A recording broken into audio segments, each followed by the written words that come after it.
What's up, guys? Back again. Today I want to talk about a movie that I watched for the first time called The Hitcher, the remake of The Hitcher. I haven't seen the original or the sequel, and it's one of those horror franchises that I really wanted to delve into, but I haven't found them in the wild, and on Amazon Prime I think you have to pay for them, so I haven't watched the original two yet. But I found this remake at Goodwill, so for $2, so I thought I might as well check that out. And I don't know if this is Platinum Dune's first movie, like Michael Bay is the producer of this, but like I could tell this kind of is a little bit Michael Bay, not like in a way where it's like his own movies, like you just can tell there's a little bit of Michael Bay flair into it in terms of like just gratuitousness, but not like to the point of like Transformers or any of that shit, but it's like I've noticed that it was a Michael Bay film produced by him, and I could kind of tell in a way, like it's not like they broke the restraints off of him to do, because he was a producer, he didn't direct it, but you could tell like it's just produced by him, if that makes sense. But I don't know if this is Platinum Dune's first movie. Like if this is the first movie produced by Platinum Dunes, I don't know. Like I don't remember if was the Texas Chainsaw Massacre remake by Platinum Dunes. I can't even remember now. But I just wanted to point that out that Michael Bay produced this. I just thought that was funny. And I thought it was funny how this movie, I did enjoy it. I enjoyed it a good amount, but I thought it was funny how you immediately know what year or what time around this came out, because the movie starts out with the song Move Along by All American Rejects, which is a band that came out late 2000s, and this came out in 2007, so I obviously, before I even looked at the date of this, whenever this came out, I knew immediately this is late 2000s, and that, I don't know if that's a bad thing or a good thing, but I just heard that song and was like, okay. It just felt like it was immediately kind of dated, but not in a bad way. It's just like, oh, I know that song from the late 2000s, so I knew obviously what time frame this came from.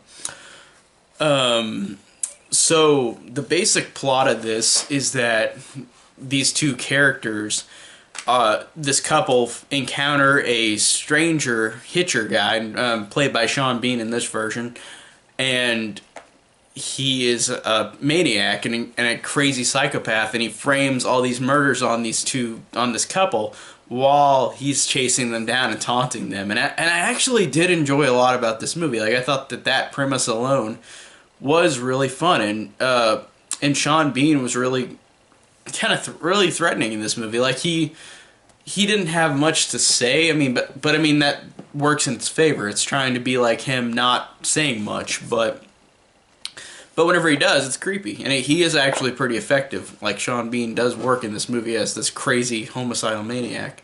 I liked the first car ride scene where he talks to Jim about how long he's been having sex with his girlfriend, and then Jim's just like, it's none of your business. Why are you asking me that?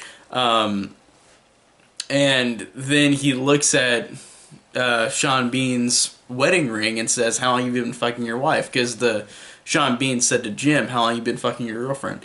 And I liked that retaliation. That was really funny, because you could tell with the character Jim, like he was being pushy, like, because that's the way that Sean Bean was pushing to him, like being nosy and not being, like, not, like, saying something that just is really, like anybody would say that, but then I like the fact that it shows after he asks him about his wife, Jim does, then I love this line where he says, Sean Bean says to Jim, like, I don't have a wife.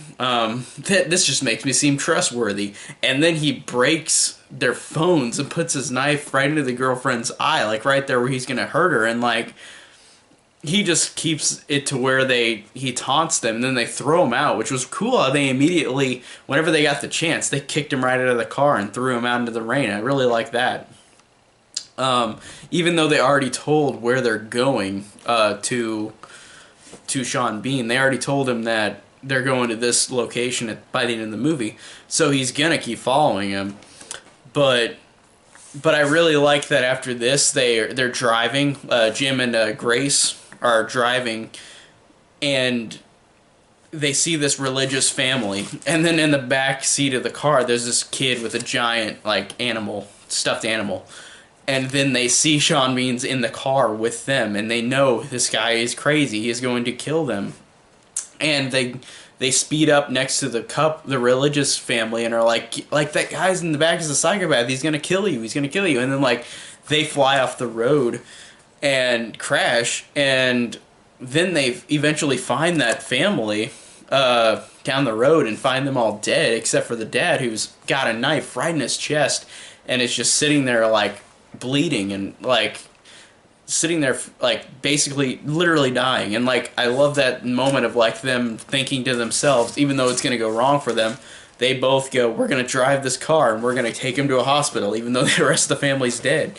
And Grace has to drive in the front with the dead mother in the passenger seat next to her, and it works. And how disturbing it is. Now they're just trying to do a good thing. They're trying to save the father, religious father, who's there dying in the car.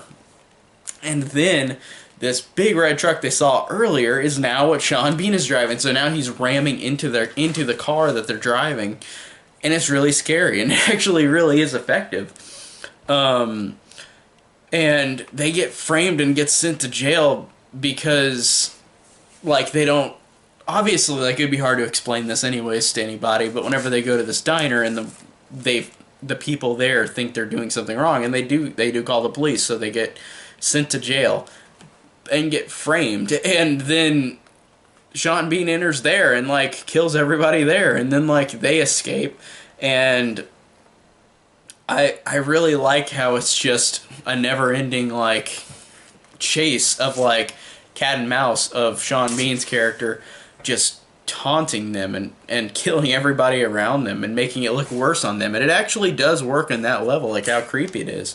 And I really like the ending where Grace holds Jim at gunpoint and the police come, but the police don't see behind them that Jim is literally chained from hands and feet to the wall and to the semi that Sean Bean's going to move whenever. But if he says that if you shoot me, then that means that my foot will let go of the pedal, and then that means that Jim will be cut in half.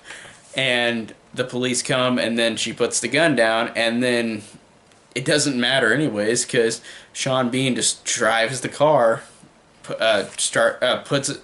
drives it, and then Jim in the back gets split in half, and it's actually a really cool kill. But I like the fact that you saw this character enough to care at the end whenever he gets killed. I was like, man, that was hard to deal with, because this character and Grace, like, you did like them a lot and did feel bad for him, and whenever Jim dies, it was actually really effective. And that kill is really well done, where like he just gets literally pulled in half because of the semi in the wall, or whatever he's connected to. I think it's the wall. And the ending climax is really cool with Neil McDonough as this character who kind of appears at the end, where he gets trapped from this crash that he and Grace are in, and like Sean Bean comes up and kills him, and then Grace is in this car and it explodes because he lights down a match to where there's gasoline everywhere, and then like the van explodes, but she's in it, and you see how she survives it.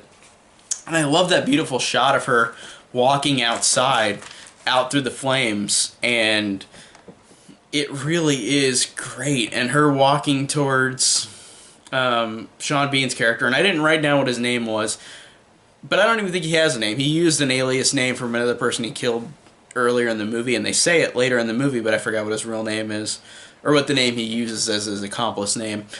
But I love the fact how rewarding the ending of this movie is, in which Grace has the shotgun. She gets out of the van before it blows up. Part of it, and she walks out of it. And she walks with the flames behind her, walks up with a shotgun up to Sean Bean, and she literally, like, I love this line because they both look at each other, and he just says, "Feels good, doesn't it? 'Cause she's got a gun." And like she says to him, "I don't feel a thing," and then shoots him right in the head, and then the movie ends. I thought that was a fantastic way to end it. I thought that was one of the most badass like one-liners I've heard in a while from a horror movie. And this, to me, is more like an action horror movie. Like, it's not fully a horror movie. And the original one, I think, is probably more of a thriller. And I have not seen it, so we'll see. But I really did love a lot about this movie. Even though the movie overall is just, it's dumb fun. Like, it's not anything smart.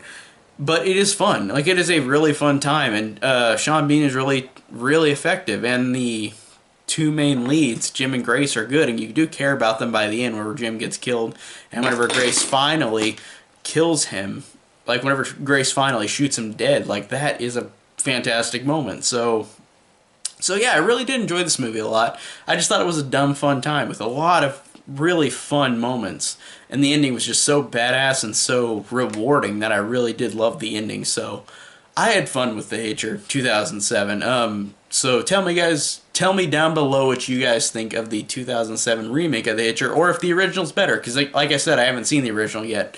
So comment down below, and thanks so much for watching.